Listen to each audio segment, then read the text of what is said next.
Welcome back to my YouTube channel seller anchor. मैं हूं आपका दोस्त, आपका साथी, आपका सलाहकार अभिषेक मिश्रा। दोस्तों, मैं ये कहूँगा, चाहे आप जीपी रेटिंग करके जाइए, चाहे आप टीएनएस करके जाइए, अगर आप मन में ठान लेते हैं कि हाँ मुझे ऑफिसर बनना है तो आप ज़रूर बनिएगा ऑफिसर। पर आपको सही गाइडलाइंस और सही प्लेटफॉर्म मिलना ज़रूरी है इनिशियल स्टेज पे। इसके लिए मैं बार बार लोगों को गाइड करता हूँ, बार बार कहता हूँ कि आप अपनी जो ट्रेनिंग करते हैं अच्छी कंपनी से करिए। पहले हम कहते हैं ना, कोई भी काम करने से पहले हम उसका रिस्क असेसमेंट करते हैं कि हाँ उस काम से क्या क्या, मतलब आप किस तरीके से, कैसी आपकी अप्रोच होगी, समझे, उस काम में अप्रोच आपकी कैसी होनी चाहिए, क्या क्या सावधानी बरतना चाहिए। तो इसी तरीके से हमारा कैरियर भी है दोस्तों। इस कैरियर का रिस्क असेसमेंट करना बहुत ज़रूरी है। अगर आप शिपिंग में आ रहे हैं, मर्चेंट नेवी में आ रहे हैं, तो आपको बेसिक नॉलेज होनी चाहिए कि यहाँ पे क्या क्या कोर्सेज होते हैं। ऐसा नहीं कि आपने कहीं पे ऐड देख लिया कि भैया 10th क्लास पास, कमाए 1 लाख रुपए और आप खुश। ऐसा नहीं होना चाहिए। आप कोई भी काम करते हैं, किसी भी कैरियर को अपनाना चाहते हैं, तो पहले उस कैरियर की पूरी जानकारी ले लीजिए। क्योंकि आपके पेरेंट्स, आपके समाज, आपके गांव के लिए एक बहुत बड़ी प्राउड की बात है कि आप कहीं पे अपना करियर बनाने जा रहे हैं। बेसिकली जब हम 10th या 12th में होते हैं तो हमको अकल नहीं होती है। उस टाइम दोस्तों के साथ घूमते फिरते हैं, सोचते हैं यही लाइफ है। सडनली जब हम 10th या 12th पास हो जाते हैं तब हमें एहसास होता है कि नहीं, अब कमाने का दिन आ गया है।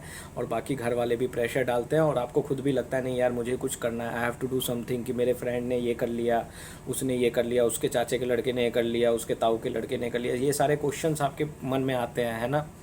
मुझे बताइए, राइट है ना? तो दोस्तों, इसी तरीके से आप एक बार जब शिपिंग में आते हैं तो आप ज़रूर ऑफिसर बनिएगा। लेकिन ऑफिसर की जानकारी आपको होनी चाहिए कि ऑफिसर बनने का प्रोसीजर क्या है।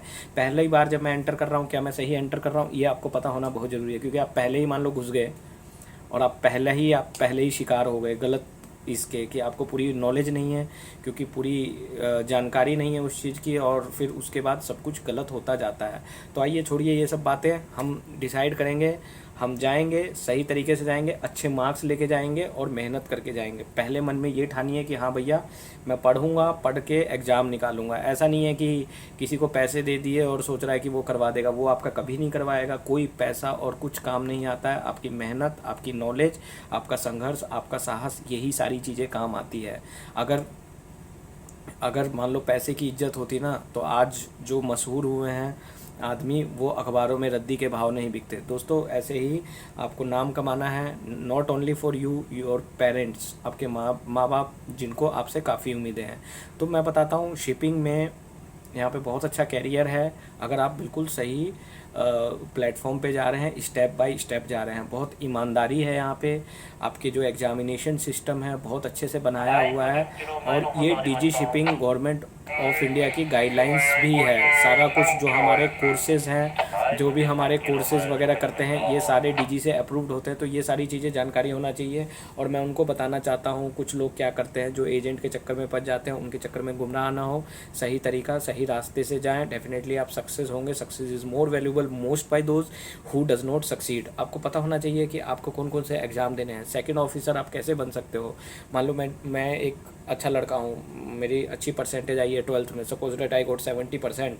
बट मुझे इस लाइन के बारे में पता नहीं था। मुझे किसी ने बोला कि तू जीपी रेटिंग कर ले भाई। मैंने जीपी रेटिंग कर लिया। जीपी रेटिंग करने के बाद मुझे पता चला अच्छा इसमें ऑफिसर भी होते हैं। मैं ऑफिसर नहीं, एज अ क्रू जा रहा हूँ। पर आप ऑफिसर बन सकते हैं।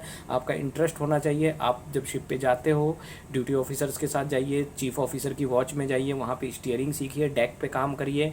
जब आपको टाइम मिले तो चीफ ऑफिसर के पास या जो भी ड्यूटी ऑफिसर है उसके पास आइए, देखिए क्या पेपर वर्क है, कैसे शिप पे बेलास्टिंग या डी बेलास्टिंग की जाती है, कैसे चीज़ों को किया जाता है। ये सारी चीज़ें आपको नॉलेज होना बहुत ज़रूरी है। क्या क्या एग्जामिनेशन सिस्टम में किया जाता है, कैसे पैसेज प्लानिंग की जाती है, ये सारी चीज़ें आप धीरे धीरे सीखोगे। साउंडिंग लेना, कैडेट्स के साथ टाइम स्पेंड करोगे तो आप भी ज़रूर ऑफिसर बनिएगा। और हर कोई ऑफिसर बनता है। कोई भी बंदा माँ के पेट से सीख के नहीं आता, सब यहीं पे आके बनते हैं। जो भी बने हैं आप देखो, मैं एग्जांपल नहीं दूंगा क्योंकि आप भी एग्जांपल सुन सुन के पक चुके होंगे। बहुतों ने आपको बोला होगा कि भैया वो 500 रुपये लेके आया था, देखो आज उसका नाम अखबार में है। So I don't want give anybody example, but you are the person. आप हो जो कुछ कर सकते हो इस लाइफ में। तो अगर आप शिपिंग लाइन में आते हैं, बी पॉजिटिव, ऑप्टिमिस्ट बनिए। अंदर के जो सारी निगेटिविटी है उसको निकालिए और एक मन में ठान लीजिए कि हाँ मैं अपने माँ बाप का नाम रोशन करूँगा। दुनिया में अगर कोई आपके साथ है तो आपके भाई बहन और आपके माँ बाप ही हैं। मैं ये नहीं कहूँगा we are like a this combine, जो यूनिटी देश में रहते हैं, जहाँ हिंदू मुस्लिम सिख ईसाई सभी को आपस में भाई भाई माना जाता है। तो मुझे प्राउड है कि मैं इंडिया कंट्री से हूँ और मैं कुछ कर सकता हूँ। तो ऐसा नहीं कि कल को आप मान लो कैप्टन बनोगे तो सिर्फ आप ही का नाम रोशन होगा, आपके साथ साथ आपके माँ बाप का भी नाम रोशन होगा। बाकी की वीडियोस में मैंने गाइडलाइंस दी हुई है कैसे आपको मर्चेंट नेवी ज्वाइन करना है। मैं ज़्यादा इसमें बताऊँगा नहीं, वीडियो बड़ी हो जाएगी। बट बी पॉजिटिव और हमेशा आप आगे सोचिए और आप ऑफिसर ज़रूर बनिएगा अगर आपने एक बार ठान लिया। सो दोस्तों मैं फिर मिलूँगा। गुड बाय, टेक केयर, जय हिंद।